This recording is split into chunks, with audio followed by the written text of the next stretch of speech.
This is Owen from our studio audience. I can't imagine who he's here to see. What's coming up, Owen? Coming up, we speak to a 100-year-old gardener, and Dannii Minogue joins us live at the desk.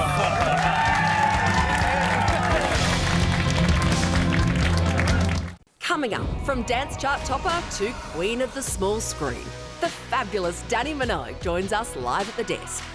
There aren't a lot of things from 20 years ago we'd like to revisit, but our next guest has a glimmering Danniversary we can't wait to relive. First stop, here's Dannii Minogue. She's our pint-sized pop princess.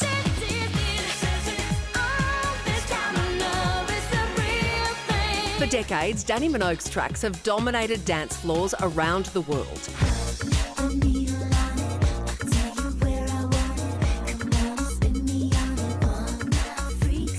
20 years on, people are still getting down to tracks off Neon Nights, which soared to the top of the charts both in the UK and here at home.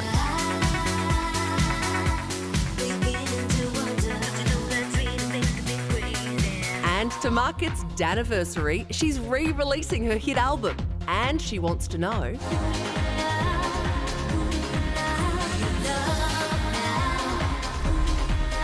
Would you please welcome Dannii Minogue!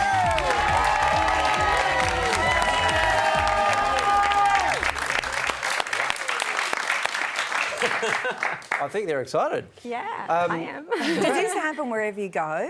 Yes, absolutely. Yes, especially at the school gate and all of that. Yeah. So congratulations on the Danniversary. Yeah. 20 years later, I'm on a TV show talking about it. It's incredible, and amazing fans that I've got, and...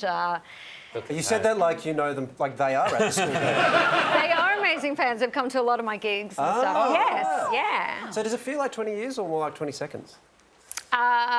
It's gone pretty quick. Yeah. I've been pretty busy, but at the time you're releasing an album, you're working so hard, you don't get to enjoy it. So now I do get to enjoy it, which is cool. Well, that's true, because when you're doing things, a lot of it's so instinctual and busy. Now that people are still dancing to you 2 decades later, well, how's that? Vintage is kind of, you know, had a resurgence. Like, you know, we've got a record player at home again now. Yes.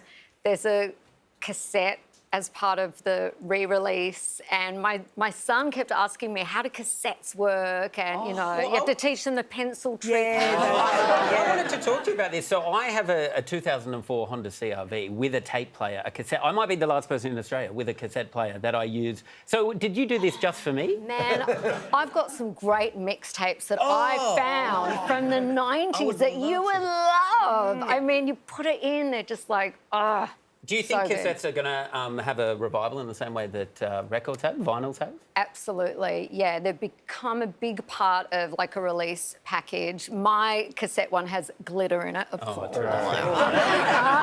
Yeah, they've become a big thing, and kids love it, and you go to the stores and they're selling the little boom boxes and stuff. So why are cassettes coming? Because it's so easy to think of all the reasons we left cassettes behind. Yeah. What makes them attractive all of a sudden? It's the nostalgia for the older people like myself, but for the younger kids, there's nothing like a physical release and a record store, and, you know, going in with your money, paying for that, and it's like something big and physical that you can use. And, you know, for those of you who have a car with a cassette player... 2004 Honda CR-V. That is cool. It's going to be on Taunton's T-base. I'm selling it. The cassette player is the most valuable thing in the car. So you drive along, you've got the window down, you're like, everyone, cassette player, cassette exactly. player. You mentioned that vintage is in. Do you mean this vintage?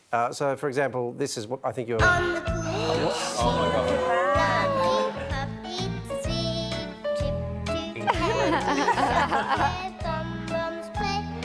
Do you remember this dance? It's a surprise I didn't win that competition, really.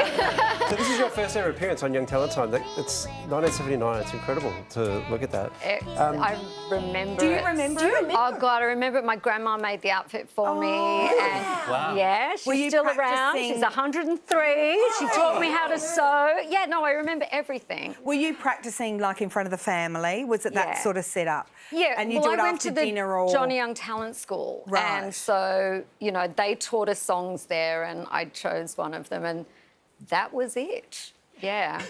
Little Shirley Temple. I know, right? So adorable. All these years later.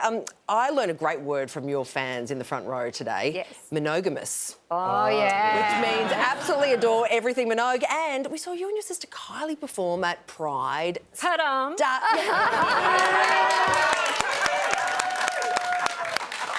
Was that just wild? First time in 8 years.